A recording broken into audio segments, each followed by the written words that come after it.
le chemin de croix retrace les 14 étapes marquantes de la passion de Jésus-Christ.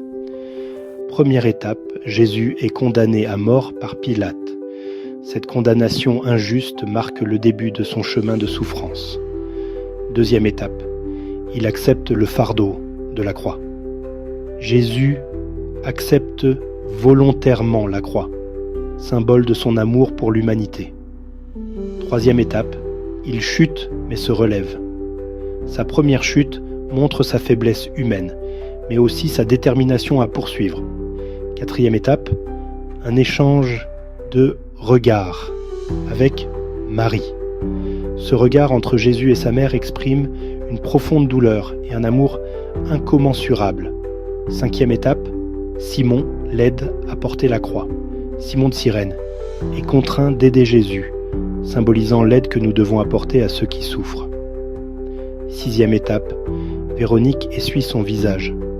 Véronique, par son geste de compassion, montre que même dans la souffrance, des actes de bonté sont possibles.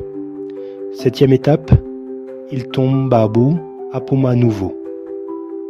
La deuxième chute de Jésus montre l'ampleur de sa souffrance et de son épuisement. Huitième étape, il console les femmes de Jérusalem. Malgré sa propre souffrance, Jésus trouve la force de consoler les autres. Neuvième étape, il tombe pour la troisième fois. La troisième chute de Jésus montre l'extrême limite de ses forces physiques. Dixième étape, il est dépouillé de ses vêtements. Jésus est humilié publiquement, dépouillé de sa dignité humaine. Onzième étape, il est cloué sur la croix. Les clous transpercent ses mains et ses pieds, infligeant une douleur indescriptible. Douzième étape, Jésus meurt sur la croix. Sa mort est le point culminant de son sacrifice pour l'humanité. Treizième étape, son corps est descendu de la croix. Son corps sans vie est remis à sa mère, un moment de profonde tristesse. Quatorzième étape, il est mis au tombeau. Jésus est enterré, mais c'est aussi le prélude à sa résurrection.